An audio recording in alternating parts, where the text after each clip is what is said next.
Et ses invités, c'est vous deux aujourd'hui. Bonjour à toutes les deux et merci d'être sur ce plateau. Zalina Steve, bonjour à vous.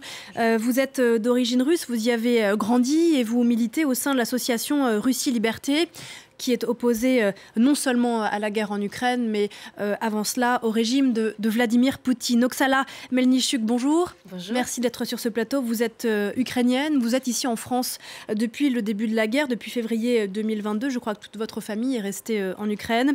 Unis pour l'Ukraine, c'est le nom de votre association. Et vous êtes politologue. Et ce qui vous réunit aujourd'hui sur ce plateau, c'est cette conférence qui va avoir lieu ce soir à l'Institut du monde arabe.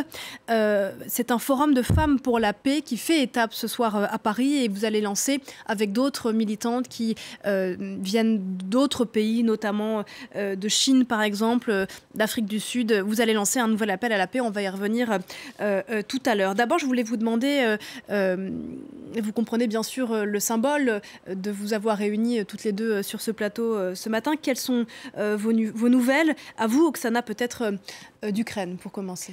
Bon, mais si on parle à l'appel de la paix, j'aimerais bien faire un accent grave sur la question quelle paix, de quelle paix il s'agit. On y reviendra tout à l'heure si vous voulez bien. Je voudrais juste d'abord vous commencer par vous poser des questions peut-être plus personnelles. Vos nouvelles à vous d'Ukraine, les nouvelles de vos proches, comment vont-ils? Ils résistent toujours. Vous savez, c'est quand même le pays est épuisé par les bombardements perpétuels la nuit. Après la déluge, c'est le feu d'artillerie tout le temps. Mais vous savez, la résilience des Ukrainiens, ça fait étonner tout le monde. Et j'ai une recette de cette résilience à partager avec nos spectateurs. La première chose, c'est résister toujours. Ne jamais baisser les bras. La deuxième chose, c'est être réactive en réaction pour rénover, pour revenir à la vie normale. Et la troisième chose, c'est être tous ensemble et solidaires l'une avec l'autre. Et vous, Alina, est-ce que je peux vous demander quelles sont vos nouvelles de Russie? Je vais dire des nouvelles de notre association qui se bat contre le régime de Poutine. Ces dernièrement, nous sommes vraiment réunis. On a créé la Force démocratique russe qui était réunie le 4 juin au Bruxelles.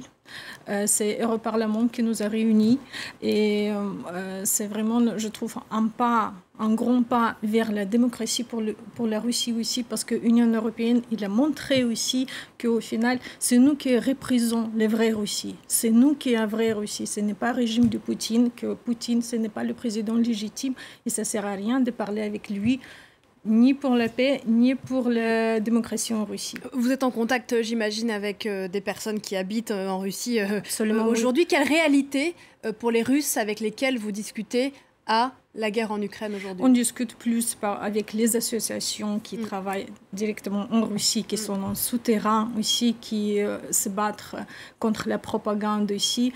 Je trouve que la situation se change petit à petit. Il ne se change pas assez vite, comme on a vu, mais on pense que c'est normal dans le régime dictatorial que la situation ne se change pas vite. Et on voit aussi qu'on a besoin de soutien très fort de l'Union européenne, de tous les pays démocratiques, des États-Unis pour se battre contre la propagande en Russie, parce que malheureusement, la propagande, il réussit vraiment bien en Russie.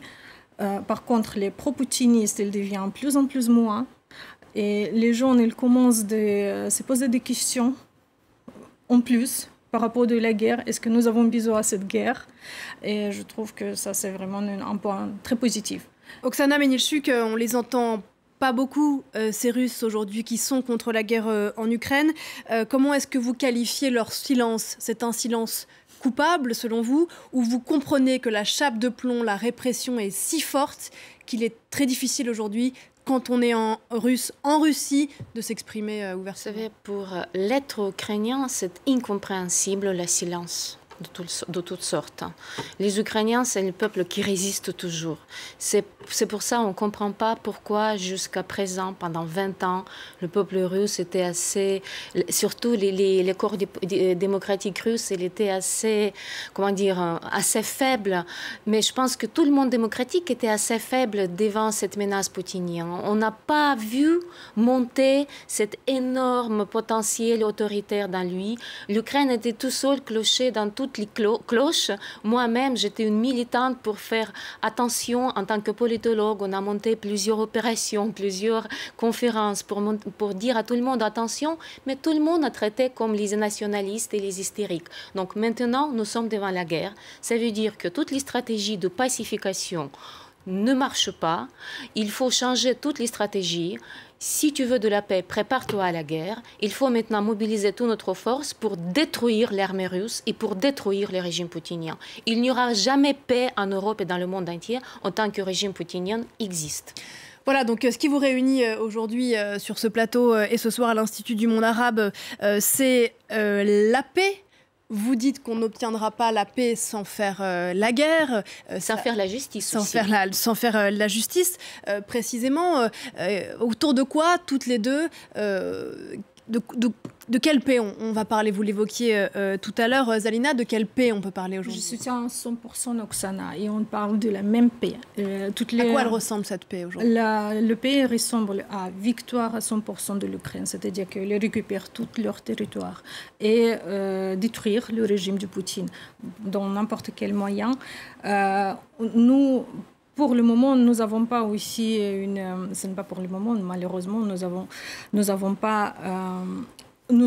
la question, est-ce que le régime de Poutine pourra se battre avec l'armée en Russie, vu qu'il n'y a pas l'armée au final. Mais pour récupérer tous les territoires, toute la défense ukrainienne, bien sûr, on soutient. Et nous avons énormément d'associations qui soutiennent aussi l'armée ukrainienne, qui organisent les différents collectes du fonds du collecte, ça s'appelle, oui. Ça, le fonds du collecte aussi, pour soutenir financièrement l'armée ukrainienne. Et nous, en tant que Russie Liberté, nous sommes plus forts sur la vocation et on essaie de parler toujours avec l'État français et c'est ce qu'on répète toujours et toujours, qu'il faut aider par l'arme pour donner les armes à l'Ukraine pour qu'elle se batte contre le régime du Poutine, contre l'armée russe pour récupérer tout leur territoire parce qu'aucune autre solution est possible. Je suis à 100% d'accord avec ça. Oksana Minilchuk, il n'y aura pas de paix entre la Russie et l'Ukraine si l'Ukraine ne récupère pas l'intégralité de son territoire, y compris la Crimée? Oui, mais vous savez, il y a aussi une autre composante importante pour la paix, c'est la justice. Parce que toutes les guerres du XXe siècle, elles ont été commencées parce que les guerres précédentes étaient mal finies. Ça veut dire qu'on n'a pas eu les tribunaux pour juger les crimes qui étaient commis par cette guerre. Par exemple, après la Deuxième Guerre mondiale, on n'a jamais jugé le régime stalinien et les crimes soviétiques contre son propre peuple et régime communiste, si vous voulez, dans tout le monde entier. Si on a jugé, s'il y avait le tribunal sorte Nuremberg sur le régime stalinien communiste, peut-être on pourrait éviter l'OV de nouvel régime poutinien. Donc le tribunal international spécial pour l'agression commise de la Russie contre l'Ukraine, les crimes d'agression commis par la Russie contre l'Ukraine, c'est un pivot, si vous voulez, de la future paix. Si on finit mal cette guerre, elle va se reproduire, il faut jamais laisser la place aux revanches.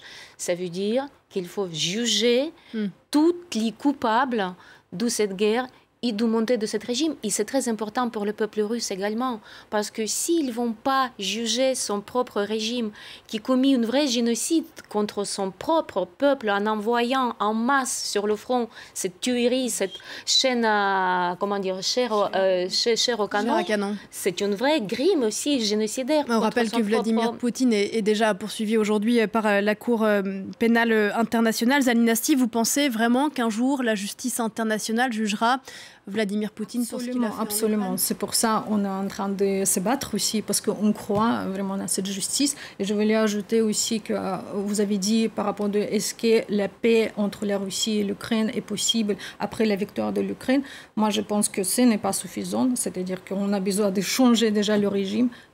On doit avoir le régime démocratique. La responsable juridique doit être pour tous les crimes de guerre et pour tous les criminels.